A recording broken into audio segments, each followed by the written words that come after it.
Hello friends, మీ Vamshi's veg వేదాకి మరొకసారి సుస్వాగతం. మన ఇంట్లో ఎటువంటి పెద్ద కార్యక్రమమైనా సరే ముందుగా ఉండాల్సింది ఊరగాయ. మన పూర్వీకుల కాలం నుంచి ఈ రోజు వరకు చాలా ప్రాంతాలలో ఎంతో ఈజీగా మరెంతో టేస్ట్గా తయారు చేసుకునే దోస ఆవకాయ ఈరోజు మన రెసిపీ. ఎంతో సులభంగా తయారు చేసుకుని ఉదయాన్నే తయారు చేసుకుంటే మధ్యాహ్నం భోజనాల్లోకి రెడీ అయిపోయే ఈ దోస ఆవకాయకి కావలసిన పదార్థాలు, తయారు చేసే విధానాన్ని చూసేద్దాం. ఈ వీడియోలో తీసుకున్న ఇంగ్రీడియంట్స్ అన్నీ కూడా 1 కేజీ దోసకాయలకు తీసుకున్నాను. ముందుగా 1 కేజీ దోసకాయలు, ఇవి చాలా గట్టిగా ఉండాలి. 1 కప్పు ఆవపిండి,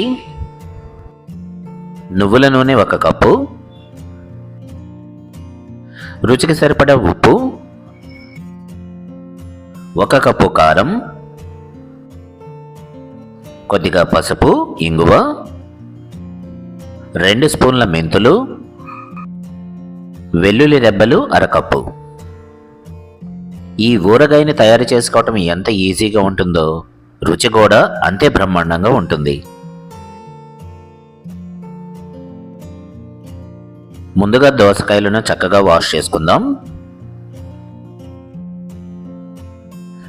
వాష్ చేసుకున్న ఈ దోసకాయలను ఒక కాటన్ క్లాత్ తీసుకుని ఎక్సెస్ మాయిశ్చర్ అంతా అబ్జార్బ్ చేసుకునేటట్టు చక్కగా క్లీన్ చేసేయండి. ఈ దోసకాయ తొడిమలను కొద్దిగా కట్ చేసుకుని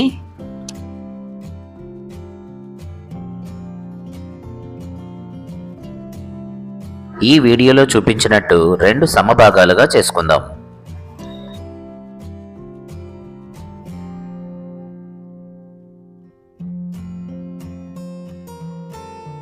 ఆ తర్వాత 1 స్పూన్ తీసుకుని ఈ మధ్యలో ఉన్న గింజలను సెపరేట్ చేసేద్దాం.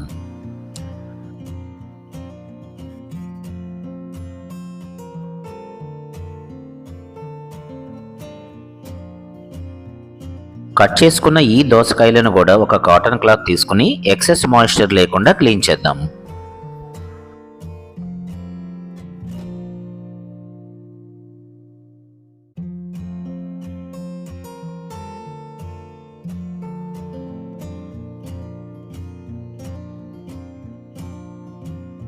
ఆ తర్వాత వీటిని మన మనసుకు నచ్చిన సైజులో చిన్న చిన్న ముక్కలుగా కట్ చేసుకుందాం.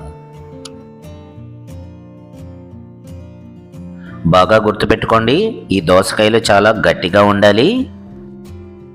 వాటి స్కిన్ని మాత్రం ఏమాత్రం పీల్ చేయకండి.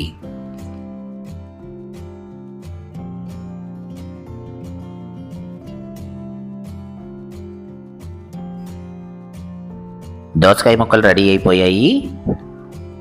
పరిశుభ్రమైన బౌల్లోకి ఈ కట్ చేసుకున్న దోసకాయ ముక్కలను తీసుకుందాం. ముందుగా చిటికెడు పసుపు, కొద్దిగా ఇంగువ, 2 లేదా 3 స్పూన్ల ఆయిల్ యాడ్ చేసి పసుపు, ఆయిల్, ఇంగువ ఈ దోసకాయ ముక్కలకు బాగా పట్టేటట్టు కలిపి పెట్టుకుందాం.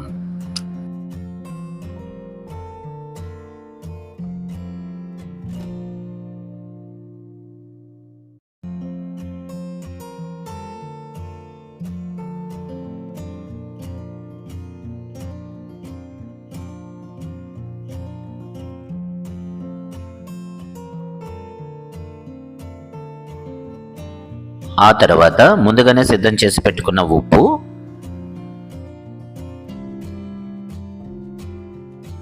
2 స్పూన్ల మెంతులు, రెడ్ చిల్లీ పౌడర్,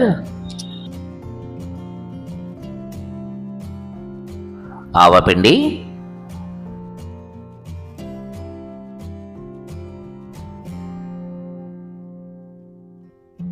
ఈ పౌడర్స్ అన్ని దోసకాయ ముక్కలకి బాగా పట్టేటట్టు ఒకసారి కలిపి పెట్టండి.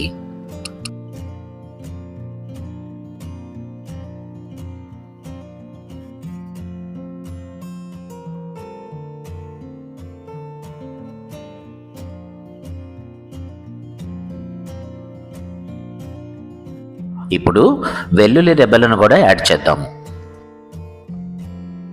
ఇప్పుడు నువ్వుల నూనెను కూడా కలిపి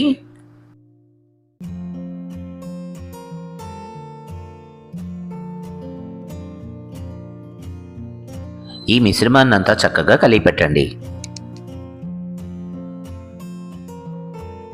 చివరిగా ఈ మిశ్రమం అంతా కలిపిన తర్వాత మరికొంత ఆయిల్ని కూడా యాడ్ చేయండి.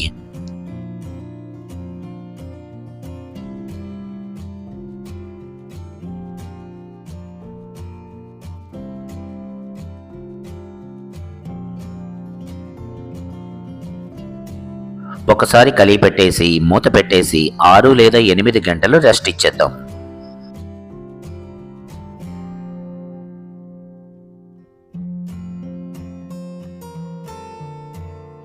6 నుంచి 8 గంటల తర్వాత చూడండి, ఎంతో ఈజీగా మరెంతో రుచిగా ఉండే దోస ఆవకాయ రెడీ.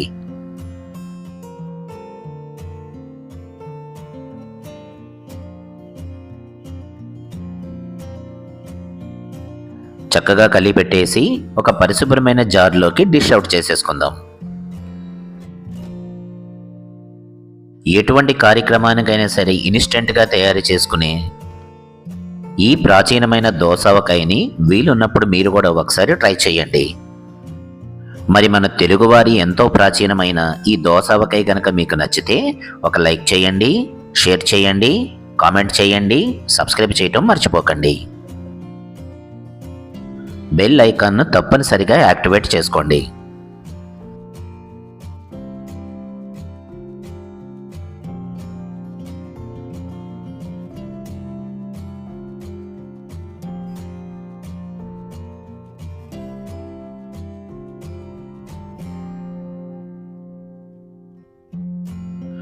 మన హ్యాష్ట్యాగ్ మనసుతో వండండి, ప్రేమతో వడ్డించండి.